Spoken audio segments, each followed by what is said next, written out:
And the truth, Jeff, if we're being honest, is Hmm. black men are the only voting bloc that's expected to be loyal without leverage. Mm-hmm.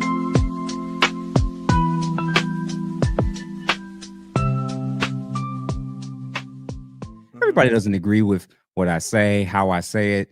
And it's strange. It's like the people that, so you're building something, Mm-hmm. you're working on something, you're trying to change things. And then there's other people who are either not doing anything at all Mm-hmm. or they just want to be spectators. And the Right. moment you start and put an idea out there, people are more interested in critiquing the idea of what's actually being done, work that's being done, Right. versus actually starting to build with you or doing something themselves.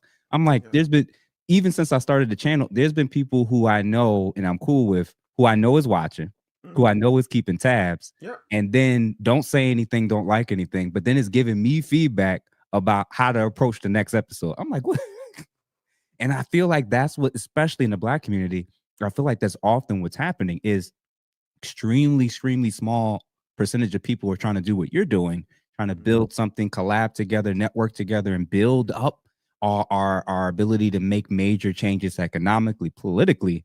But Mm-hmm. then, once you do it, if you say anything out of line, oh, you can't do that, you can't say that, you can't talk about this person. I'm like, y'all, Yeah. I don't think y'all realize how bad things are. It's like, so when I talk about what's happening in the black community with dating, and we're going to touch on that Sure. now. Sure. When we get to relationships, we can do both the black community and just in general with the state of relationships, Yeah. marriages, how hard dating is. What's your thoughts about this whole gender war? Who's sponsoring it? Who's causing it? And who's contributing to it? Okay, great question. Great follow-up question, and great second follow-up question. Truth of the matter is, Jeff, we're not in a gender war. We're in a Mm, generational identity crisis. It's too many of us auditioning for each other instead of building with each other, right? Black women and black men have lost sight of the fact that we're supposed to be teammates, right? Social media has made us boxers or sometimes MMA fighters instead of being builders. That's what we're supposed to be. If you've got two chargers and you have no outlet, your phone's going to die. mm, Everybody wants that soft life. You hear all these, oh, I want a soft life. But nobody wants to build the infrastructure that makes softness possible. You can't be softness if bombs are falling all around. You can't be soft if people are not willing to do the things it takes in order to make things comfortable. mm, My girls don't know hard times. They really don't. And I'm thankful to God for that. But I will also die for that. Like if I had to go back to driving Uber or selling waters on Roosevelt Boulevard, mhm, I do it in a heartbeat just so that they don't have that discomfort. But the last thing I'm going to do is allow this I'm better than you. I have this many degrees, or I'm a high value man. Like all that is just rhetoric, and you have to look at wherever there is strife, mhm, who's cashing the checks, mm, who's owning the platforms, what are they getting for it, how are they monetizing that situation. Those mhm. gender wars are big clickbait situations, and so we all know who's getting paid from that. It ain't us. We don't own nothing. No, we don't know much of what we're engaging in and participating in. And I love what you said about it. It's not really that we're in a gender war. No, It's that we're in an identity crisis. correct. And it's not just in terms of men and women, but black men specifically. Mm-hmm. I think everybody talks about feminism. Everybody talks about how feminism has destroyed everything. And I agree to much extent. A lot of the waves of feminism kind of have destroyed many of the things that we thought were integral components of our community to kind of work and thrive and work together. Mm-hmm. But I think because of the societal shifts towards a variety of things, I think, and I agree with you, black men have also lost their identity, especially politically. Mm-hmm. W- I like that. me transitioning last year to officially becoming an independent, Mm-hmm. um, switching my party affiliation and being free with that.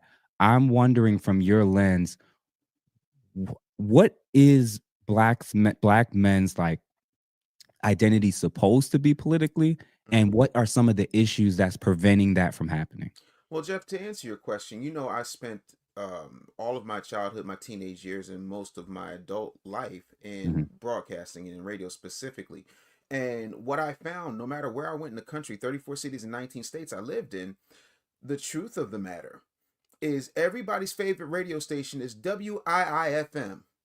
Number one in your hearts and number one in your wallets. What's in it for me?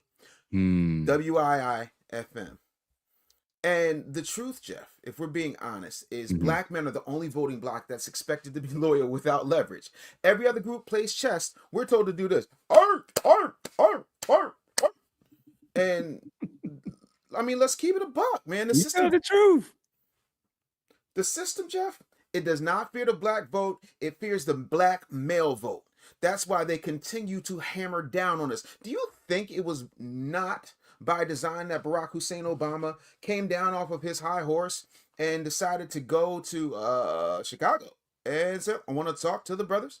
It seems like you guys don't want to vote for a woman.